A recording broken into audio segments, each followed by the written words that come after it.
6 run पहले ही गेंद पे।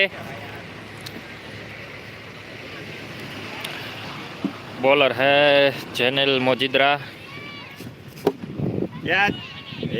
दूसरे बॉल पर दूसरा छक्का। लगता है एक ही ओवर में मैच खत्म हो जाएगा।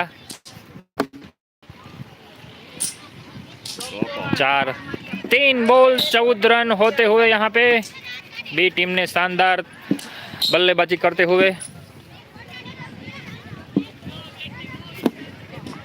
यहाँ लगातार तीसरा छक्का।